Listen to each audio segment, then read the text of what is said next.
ಈಗ ಮಾತಾಡಿದವರೆಲ್ಲರೂ ಹಿಂದಿ ಮತ್ತು ಇಂಗ್ಲೀಷಲ್ಲಿ ಮಾತಾಡಿದ್ದಾರೆ. ನಿಮ್ಗೆ ಏನು ಗೊತ್ತಾಯ್ತು ಏನೋ ಗೊತ್ತಿಲ್ಲ, ನಮಗೂ ಏನೂ ಗೊತ್ತಾಗಲಿಲ್ಲ ಅವ್ರು ಮಾತಾಡಿ.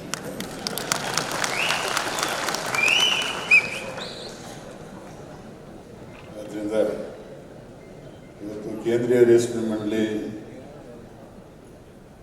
75ನೇ ವರ್ಷವನ್ನು ತುಂಬುತ್ತಾ ಇರ್ತಕ್ಕಂಥ ಒಂದು ಸುದಿನ ಇದೆ.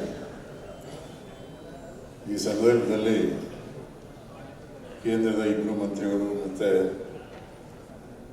ನಮ್ಮ ರಾಜ್ಯದ ಹೋಗಿರ್ತಕ್ಕಂಥ ಮಂತ್ರಿ ಆಗಿರ್ತಕ್ಕಂಥ ಶ್ರೀಮಂತ ಕುಮಾರಸ್ವಾಮಿ ಅವರು ಎಲ್ಲರೂ ಈ ಕಾರ್ಯಕ್ರಮದಲ್ಲಿ ಭಾಗವಹಿಸಿ ಇದನ್ನು ಅತ್ಯಂತ ಯಶಸ್ವಿಯಾಗಲಿಕ್ಕೆ ಕಾರಣರಾಗಿದ್ದಾರೆ.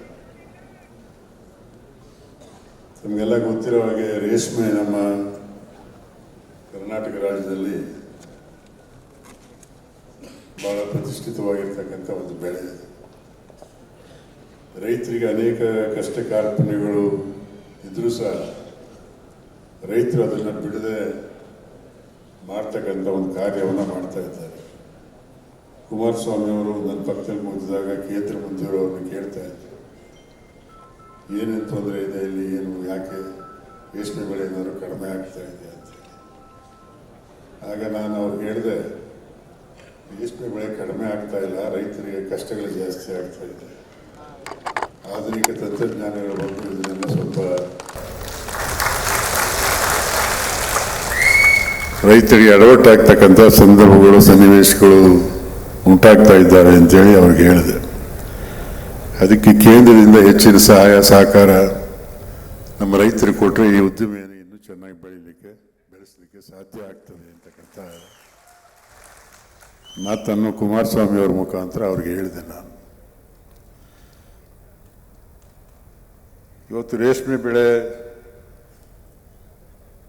ನಮ್ಮ ಕರ್ನಾಟಕದಲ್ಲಿ ಭಾಳ ಅತ್ಯಂತ ಉತ್ಕೃಷ್ಟವಾಗಿ ಬೆಳೀತಕ್ಕಂಥ ಬೆಳೆಗಳಿದೆ. ಹೊಸ ಹೊಸ ಯೋಜನೆಗಳನ್ನು ಹೊಸ ರೀತಿಯಲ್ಲಿ ಬೆಳೀತಕ್ಕಂಥ ಒಂದು ಈ ರೇಷ್ಮೆ ಬೆಳೆಗೆ ನಮ್ಮ ರೈತರು ಕಷ್ಟ ಆದರೂ ಬೆಳೆಯೋದನ್ನು ಬಿಟ್ಟಿಲ್ಲ, ಅದನ್ನು ಮಾಡ್ಕೊಂಡು ಬರ್ತಾ ಇದ್ದಾರೆ.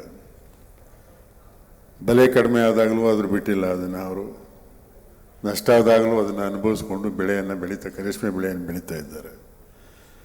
ತಮಗೆಲ್ಲ ಗೊತ್ತಿರೋ ಹಾಗೆ ಮೈಸೂರಿನಲ್ಲಿ ಹಿಂದಿನ ಮಹಾರಾಜರು ಕೃಷ್ಣರಾಜ ಒಡೆಯರ್ ಅವ್ರ ಕಾಲದಲ್ಲಿ ರೇಷ್ಮೆ ಬೆಳೆ ಬೆಳೀಲಿಕ್ಕೆ ಮತ್ತು ರೇಷ್ಮೆ ಬೆಳೆದಂಥ ಆ ರೇಷ್ಮೆಯನ್ನು ಮಾರಾಟ ಮಾಡಲಿಕ್ಕೋಸ್ಕರನೇ ಇಲ್ಲಿ ಒಂದು ಕಾರ್ಖಾನೆಯನ್ನೇ ಸ್ಥಾಪನೆ ಮಾಡಿದ್ರು. ಅದು ನಮಗೆ ಎಲ್ರಿಗೂ ಗೊತ್ತಿರ್ತಕ್ಕಂಥ ವಿಚಾರ.